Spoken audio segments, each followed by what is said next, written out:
ये हैं Israel defence forces यानी आईडीएफ के ड्रोन्स, वो मशीनें जो जंग के मैदान में दुश्मन पर नजर रखने से लेकर हमले तक का काम करती हैं। लेकिन अब एक चौंकाने वाली रिपोर्ट सामने आई है जिसमें दावा किया गया है कि आईडीएफ के कई ड्रोन्स जवाब दे चुके हैं। कई अंतर्राष्ट्रीय मीडिया रिपोर्ट्स के मुताबिक आईडीएफ के सैनिकों के पास जो ड्रोन हैं उनमें से कुछ खराब हो चुके हैं, टूट चुके हैं या फिर उपयोग करने के लायक नहीं बचे हैं। ये घटना मुख्य रूप से इजराइल के पालमचिम एयरबेस पर हुई है। इस मामले में इजरायली फौज के कुछ अधिकारियों को हिरासत में भी लिया गया है। बताया जा रहा है कि 3 सैनिकों, जिनमें एक गैर कमीशन अधिकारी भी शामिल हैं, उन पर इजराइल की रक्षा गतिविधियों के लिए महत्वपूर्ण मानव रहित हवाई वाहनों यानी यूएवीज के साथ छेड़छाड़ करने का संदेह है। इजरायली डिफेंस फोर्सेस ने वायनेट पर खबर सामने आने के बाद जांच की पुष्टि की, जिससे राष्ट्रीय सुरक्षा को लेकर गंभीर चिंताएं बढ़ गई हैं। मंगलवार 22 जुलाई को पालमचिम एयरबेस पर तैनात संदिग्धों को हिरासत में लिया गया। उनकी हिरासत रविवार तक बढ़ा दी गई है क्योंकि जांच जारी है। आईडीएफ के वरिष्ठ अधिकारियों के अनुसार इस तोड़फोड़ से ड्रोन के दुर्घटनाग्रस्त होने का खतरा है, जिससे इजराइल की हवाई क्षमता को गंभीर नुकसान पहुंच सकता है। इस मामले में आईडीएफ ने एक बयान देकर कहा, मिलिट्री पुलिस ने 2 सैनिकों और एक कैरियर अधिकारी के खिलाफ कई रिमोट से संचालित विमानों में तोड़फोड़ करने के संदेह में जांच शुरू कर दी है। आईडीएफ इस तरह की घटनाओं को बहुत गंभीरता से लेती है। आरपीए यूनिट की परिचालन तत्परता पर इसका कोई प्रभाव नहीं पड़ा है। Aim right, achieve big. At KR Mangalam University, we provide you the platform to turn your dreams into reality. At KR Mangalam University. ये घटना ऐसे समय में हुई है जब गजा और ईरानी प्रॉक्सी के खिलाफ इजराइल पहले से ही युद्ध लड़ रहा है और मिडिल ईस्ट में तनाव चरम पर है। विशेषज्ञ चेतावनी दे रहे हैं कि ड्रोन संचालन में किसी भी तरह की रुकावट से इजराइल की निगरानी और रक्षा प्रणाली कमजोर हो सकती है। आईडीएफ ने उनकी जनता को आश्वासन दिया है कि परिचालन तत्परता पर कोई असर नहीं पड़ा है। बताया जा रहा है कि इन ड्रोन्स का उपयोग गजा में इजराइल ने कई ऑपरेशंस को अंजाम देने के लिए किया, लेकिन सैन्य विशेषज्ञों का मानना है कि इस तरह के उपकरण अगर टूट-फूट का शिकार हों तो वो मिशन को खतरे में डाल सकते हैं। इजराइल की मिलिट्री पुलिस ने जिन अधिकारियों को रिमांड पर लिया है उन्हें 27 जुलाई तक हिरासत में रखा जाएगा। इस दौरान उनसे पूछताछ की जा रही है। सैन्य सूत्रों के अनुसार किसी बाहरी संलिप्तता का कोई संकेत नहीं है और माना जा रहा है कि ये लोग ड्रोन ऑपरेटर नहीं हैं। सैन्य पुलिस ने संदिग्धों के खिलाफ जांच शुरू कर दी है और उन्हें हिरासत की अवधि बढ़ाने के लिए सुनवाई के लिए सैन्य अदालत में पेश किया जाएगा। इजरायली वायुसेना के एक वरिष्ठ अधिकारी जांचकर्ताओं के सामने पेश किए गए आरोपों से स्तब्ध थे, क्योंकि ये यूनिट इजराइल के 7 मोर्चों पर युद्ध में शामिल रही है। इजरायली एयरफोर्स ने तुरंत जोर देकर कहा कि ये ड्रोन ऑपरेटर नहीं है। फिर भी ये स्पष्ट नहीं है कि बिना उचित अनुमति के वे स्क्वाड्रन में कैसे पहुंच गए या नियंत्रण और सुरक्षा की क्या प्रक्रियाएं थी। गजा में चल रही जंग के बीच जाहिर तौर पर इजराइल के लिए ये एक बड़ा नुकसान कहा जा सकता है। ये इजराइल के एयरबेसों पर सुरक्षा को लेकर भी गंभीर सवाल खड़े करता है।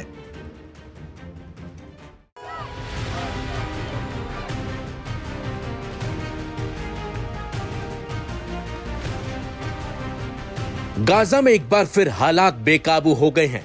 हमास के लड़ाकों ने इजरायली सेना पर हमले और तेज कर दिए हैं। अल कस्साम ब्रिगेड्स ने एक वीडियो जारी कर इजरायली टैंकों को तबाह करने का दावा किया है। खबर तो यह है कि जबालिया के आसपास जमीन पर टकराव और विकराल रूप ले चुका है। गाजा की छोटी छोटी गलियों में फिर बमों की आवाजें गूंज रही हैं और युद्ध की आंच लगातार भड़क रही है। इजरायली सेना को निशाना बनाने का एक ताजा वीडियो सामने आया है, जिसे लेकर अल कस्साम ब्रिगेड्स, जो हमास की ही सशस्त्र इकाई है, उसने दावा किया है कि उसने इजरायली टैंकों को खदानों और शॉर्ट रेंज मिसाइलों से निशाना बनाया है। वीडियो में धुएं से घिरे टैंक और मलबे में तब्दील इमारतें इस लड़ाई की भयानक स्थिति को बयां कर रही है। खबर है कि हमास ने एक इमारत पर हमला भी किया है, जिसके बारे में कहा जा रहा है कि वहां इजरायली सैनिक मौजूद था। इस वीडियो के जरिए हमास ये दिखाने की कोशिश कर रहा है कि जमीनी स्तर पर वो अभी भी मजबूत और सक्रिय है। सबसे भीषण लड़ाई इस वक्त हो रही है उत्तरी गाजा के जबालिया में। ये इलाका फिलहाल युद्ध का सबसे सक्रिय केंद्र बन चुका है। यहाँ इजरायली सेना को हमास के गुरिल्ला हमलों का लगातार सामना करना पड़ रहा है। इस इलाके में रात दिन चल रही गोलीबारी और हवाई हमले अब आम बात हो चुके हैं। रिपोर्ट्स के मुताबिक हमास की टनल नेटवर्क और स्थानीय लड़ाकों की मौजूदगी इजरायली सेना की चुनौती को और बढ़ा रही है। सैन्य विश्लेषक बताते हैं कि ये लड़ाई अब सिर्फ सीमा पर नहीं, हर गली, हर इमारत के अंदर लड़ी जा रही है। सेना वर्सेस संगठन की ये जंग अब तकनीक से आगे जा चुकी है।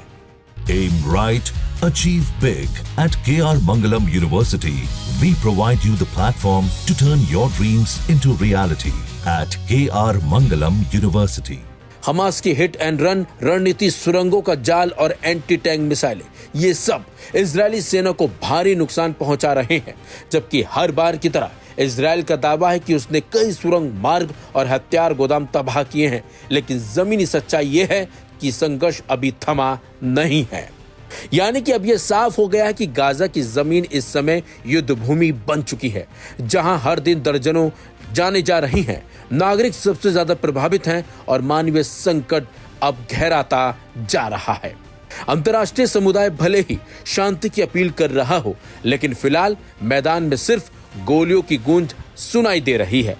और अब यह भी साफ हो गया है कि गाजा में जंग अब नए चरण में दाखिल हो चुकी है, जहां हमास की जमीनी रणनीति और इजरायली सेना की ताकत के बीच आमने सामने की लड़ाई जारी है। आगे क्या होगा ये अब आने वाला वक्त ही बताएगा।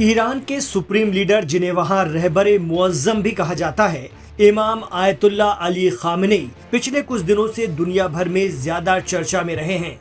एक तरफ तो इसराइल अमेरिका खामेनी की जान के पीछे पड़े हैं, तो दूसरी तरफ इमाम खामेनी के नेतृत्व में ईरान ने इसराइल को अंदर घुस कर मारा है।